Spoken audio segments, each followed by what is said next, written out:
Rule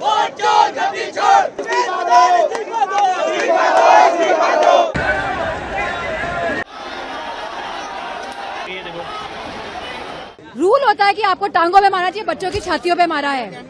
ये सीधे आघात हमारी भारत माता के सीने पे इन लोगों ने किया है। आज लाठियां जमकर बरसती रहीं, प्रदर्शनकारी इधर उधर बचकर भागते रहे। पुलिस धाए धाए आंसू गैस के गोले छोड़ती दिखी। कई लोगों को घसीटकर जबरन हिरासत में लिया गया।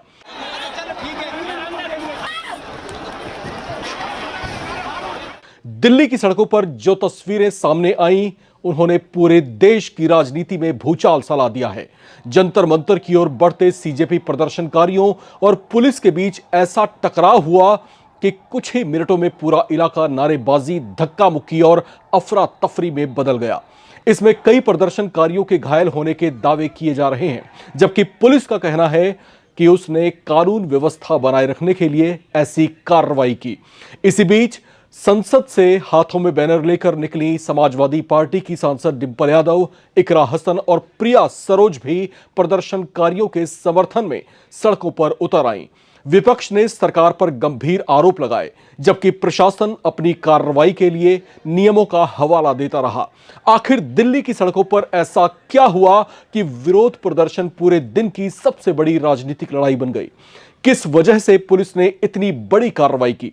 किन किन नेताओं ने सरकार को घेरा और दिन भर इस पूरे घटनाक्रम में क्या क्या हुआ? नवभारत टाइम्स पर अगले कुछ मिनटों में देखिए पूरी रिपोर्ट। वीडियो के अंत तक बने रहें, क्योंकि इसका अंतिम हिस्सा आपके होश उड़ा सकता है।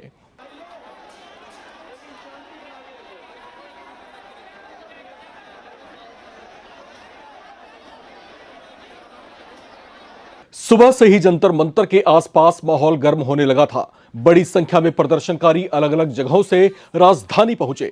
प्रदर्शन का केंद्र शिक्षा और उससे जुड़े मुद्दे रहे, लेकिन जैसे जैसे भीड़ बढ़ती गई, वैसे वैसे सुरक्षा व्यवस्था भी कड़ी कर दी गई। पुलिस ने कई जगह बैरिकेड लगाए और कॉकरोच जनता पार्टी के प्रदर्शनकारियों को निर्धारित दायरे में रहने के लिए चेतावनियां दी गईं। कुछ देर बाद प्रदर्शनकारियों ने जंतर मंतर से आगे बढ़ने की कोशिश की। इसके बाद पुलिस और प्रदर्शनकारियों के बीच तनाव बढ़ गया। मौके पर नारेबाजी तेज हो गई। कई वीडियोस में पुलिस प्रदर्शनकारियों को रोकती और हिरासत में ले जाती दिखाई दी। कुछ प्रदर्शनकारियों के घायल होने के दावे भी सामने आए, जबकि पुलिस का कहना है कि कार्रवाई कानून व्यवस्था बनाए रखने के लिए की गई। इसी बीच पूरे घटनाक्रम ने नया राजनीतिक मोड़ तब लिया जब समाजवादी पार्टी की सांसद डिंपल यादव, इकरा हसन और प्रिया सरोज संसद से हाथों में बैनर लेकर जंतर मंतर की ओर मार्च करती हुई दिखाई दी। उनके साथ कई अन्य विपक्षी नेता और समर्थक भी मौजूद थे। विपक्षी नेताओं ने प्रदर्शनकारियों के साथ एकजुटता दिखाते हुए सरकार पर तीखा प्रहार किया। डिंपल यादव ने कहा कि लोकतंत्र में लोगों को अपनी आवाज उठाने का अधिकार है और शांतिपूर्ण विरोध को बलपूर्वक रोकना उचित नहीं है।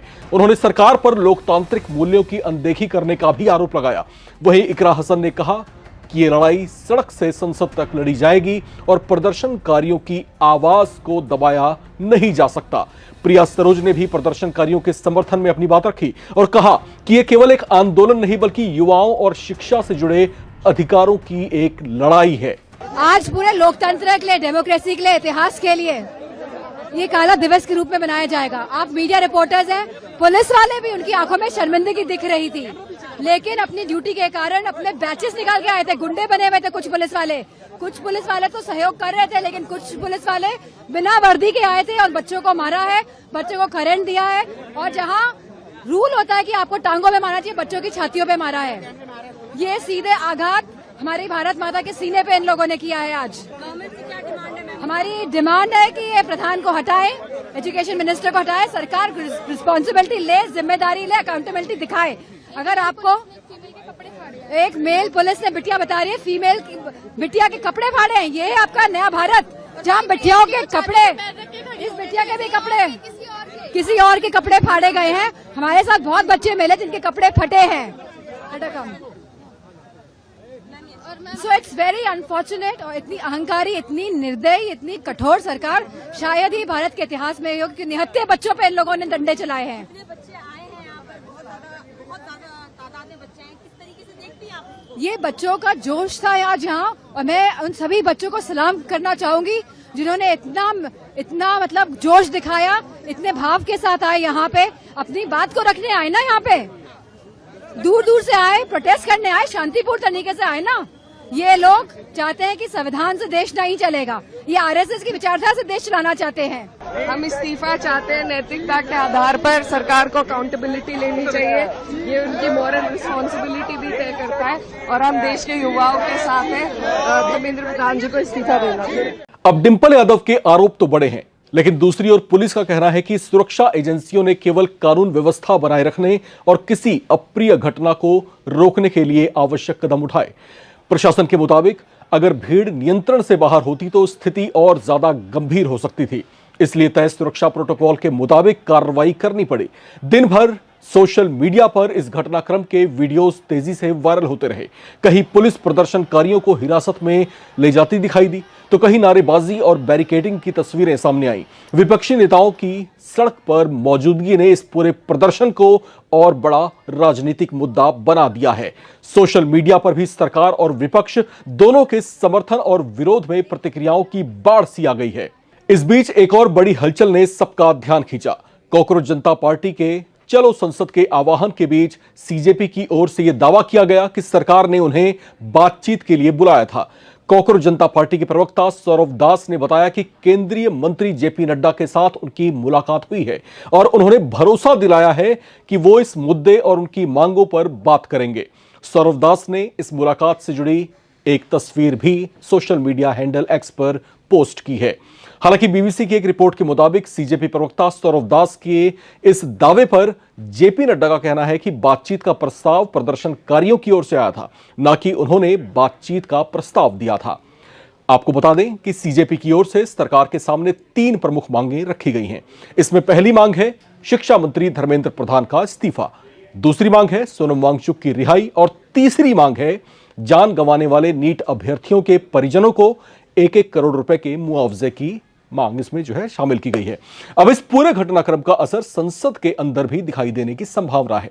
विपक्ष इस मुद्दे को सरकार के खिलाफ बड़े राजनीतिक हथियार के रूप में इस्तेमाल करने की तैयारी में है, जबकि सरकार और प्रशासन अपनी कार्रवाई को कानून और सुरक्षा के दायरे में बता रहे हैं।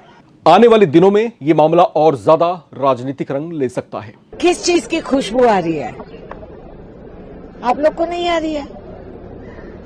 मेरे आवाज मेरे कानों में जंतर मंतर से वंदे मातरम का गूंज उठ रही है। इन खिलाफ जिंदाबाद की आवाज मेरे कानों में आ रही है और हवा में क्रांति की खुशबू आ रही है। तो बहुत अच्छी बात है, रास्ता दिख रही है, डेमोक्रेसी जिंदा है, दिल धड़क रहा है। देखेंगे अब क्या होगा।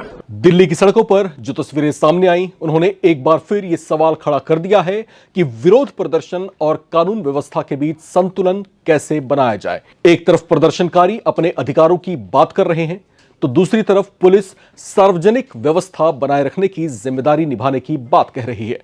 अंतिम निष्कर्ष आधिकारिक जांच, उपलब्ध साक्ष्यों और सभी पक्षों की पुष्टि के बाद ही स्पष्ट हो पाएगा।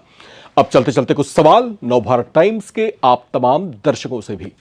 आपको क्या लगता है, क्या दिल्ली पुलिस की ओर से जैसी कार्रवाई की गई वो जरूरी थी, या प्रदर्शनकारियों के साथ जरूरत से ज्यादा सख्ती हुई? कमेंट करके अपनी राय जरूर बताएं। चैनल को सब्सक्राइब करें ताकि आप ना रहे किसी खबर से बेखबर। देखते रहें नवभारत टाइम्स।